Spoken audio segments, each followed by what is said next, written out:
की वाइफ बोलती है मेरी बहू कि तुम सुसाइड क्यों नहीं कर लेते हो। तो जब ये सब सुसाइड के बारे में बोले तो जज साहिबान वहाँ थी, वो हंसी इसको लग गया। ये बोला जब मेरे कोई नहीं है, न्याय नहीं है, ये न्याय के लिए हमारा न्याय के लिए ये किया है। और इन्होंने ये भी सोसाइटी में लिख के दिया मेरे को न्याय जैसे नहीं मिलेगा तो जौनपुर कोर्ट के आगे जो गटर उसमें डाल देना।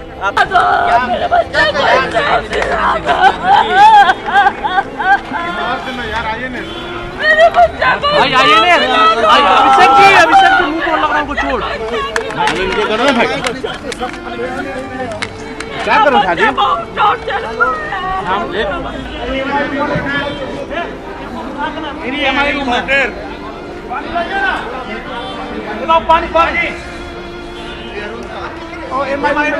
चलते हैं। क्या भारतीय समाज में पुरुष होना एक अभिशाप बन चुका है?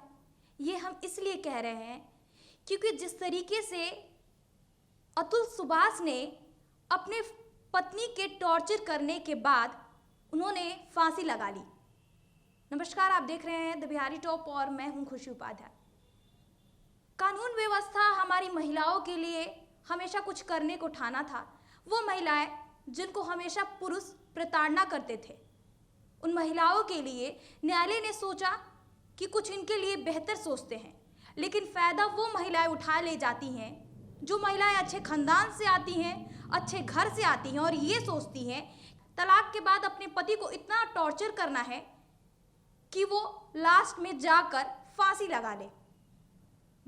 जिस तरीके से बेंगलुरु में रहने वाले एक एआई इंजीनियर ने अपनी पत्नी से टॉर्चर होकर और अपने आप को दिखाते हुए कि मैंने कुछ नहीं किया, क्योंकि भारतीय समाज धीरे धीरे एक ऊपरी दल पर उठ रही है कि महिलाएं कुछ गलत नहीं कर रही हैं, लेकिन जो पुरुष सही भी कर रहे हैं वो अपने आप को सही दिखाने के लिए आखिर फांसी लगा लेते हैं।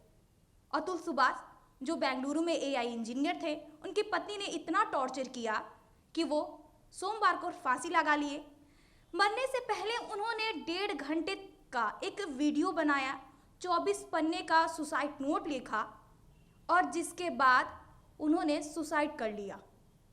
आपको बता दें कि उन्होंने न्यायालय पे भी सवाल उठाया कि जिस फैमिली कोर्ट में मैंने डाला था कि इस फैमिली कोर्ट से मेरी तलाक हो जाए, वही की फैमिली कोर्ट ने मुझे कहा था कि आप सेटलमेंट कर लीजिए, करीब 15 लाख दीजिए और इन्हें भरते के लिए, खर्चे पानी के लिए अपनी पत्नी को 3 करोड़ रुपए दीजिए। जिसके बाद उन्होंने कहा था कि मेरे पास इतने पैसे नहीं हैं, जिसके बाद हंसते हुए उन्होंने टाल दिया था। और इसके बाद ही उनके तरफ से एक बयान सामने आता है कि उनकी पत्नी कहती है कि अभी तक मरे नहीं, तुम्हें मर जाना चाहिए। जिसके बाद वो इस बात को सुनते हैं और फिर उसके बाद फांसी लगा लेते हैं और अपने आप को ख़त्म कर देते हैं। मरने से पहले उन्होंने 1.5 घंटे का वीडियो बनाया था, 24 पन्ने का उनका सुसाइड नोट है।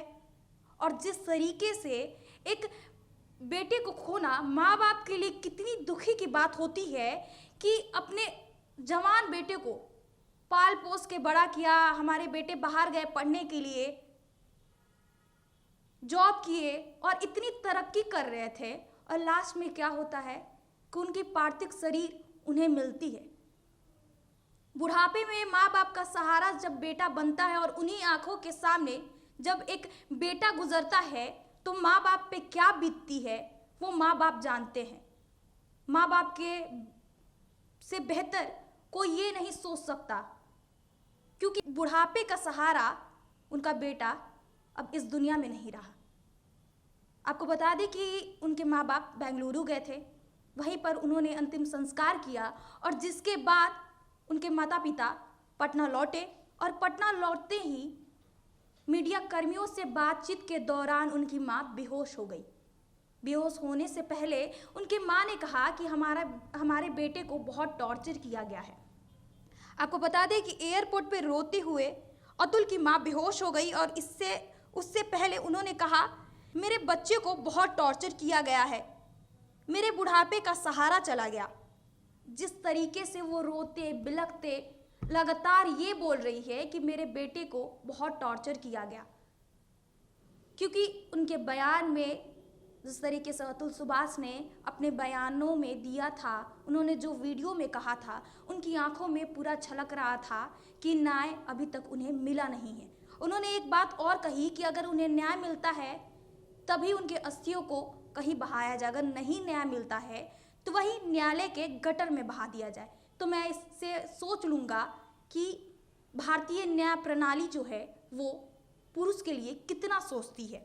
जिसके बाद उनके पिता भी एयरपोर्ट पर एक बयान देते हैं कि हमारी न्याय प्रणाली बहुत कमज़ोर है, हमें न्याय नहीं मिला, मेरा बच्चा सब बयान दे गया, वो हम लोग को बहुत ज़्यादा नहीं बताता था, उसे लगता था कि हम ये सब सुनकर दुखी होंगे, उसे खूब टॉर्चर किया गया। हम चाहते हैं कि कानून व्यवस्था सही हो, मेरे बच्चे को इंसाफ मिले।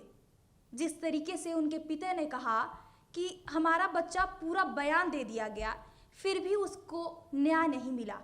ये भारतीय प्रणाली जो न्याय है बना है, वो उनके बच्चे को न्याय तक नहीं दिलाया।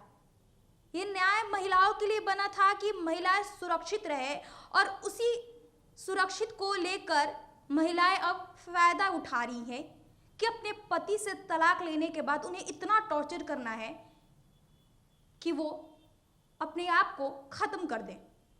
जिसके बाद जिस तरीके से ये लगातार चर्चाएं हो रही हैं कि जो अतुल सुभाष है उनकी तो कोई गलती नहीं थी, आखिर उन्हें न्याय क्यों नहीं मिला, किसमें दिक्कत आ सकती है। जिस तरीके से लगातार ये देश भर में चर्चाएं हो रही हैं कि कानून व्यवस्था सबके लिए बराबर होनी चाहिए, चाहे वो पुरुष हो या महिलाएं हो। पुरुष को भी यहाँ पर हक मिलना चाहिए कि अगर महिलाएं उनके साथ कुछ गलत कर रही हैं, अगर पुरुष बयान दे रहे हैं तो उनके बयानों को सुना जाए, और यहाँ तक कि उस बयान को भी नोट किया जाए ताकि आने वाले समय में कोई अपने आप को ख़त्म ना कर दे यहाँ पर, और ये उम्मीद लगाते रहे कि भारतीय न्याय प्रणाली उन्हें न्याय दे। जिस तरीके से उनका वीडियो सामने आया है, आपका दिल पसीज जाएगा उनका वीडियो देख के, कितना अपने बच्चे के लिए रो रही हैं वो माता पिता, कि एक बच्चा जो उनके सामने, उनकी आंखों के सामने अपने आप को ख़त्म कर देता है और ये गुहार लगाता है कि लगातार टॉर्चर हो रहे हैं अपने पत्नी से, और अपने आप को साबित करने में लगे हैं कि मैं सही हूँ, और इसके बाद वो अपने आप को ख़त्म कर देते हैं। अब देखना ये रहेगा कि क्या इस खबर के बाद उन्हें न्याय मिलती है या नहीं मिलती है। क्या इस खबर के बाद कोई भारतीय न्याय प्रणाली पे असर होता ही या नहीं होता है, क्योंकि देश भर में ये चर्चाएं हो रही हैं और ये चर्चा काफ़ी अहम विषय भी बन चुका है। बहरहाल इस खबर में इतना ही। हमारे साथ बने रहिए और देखते रहिए द बिहारी टॉक।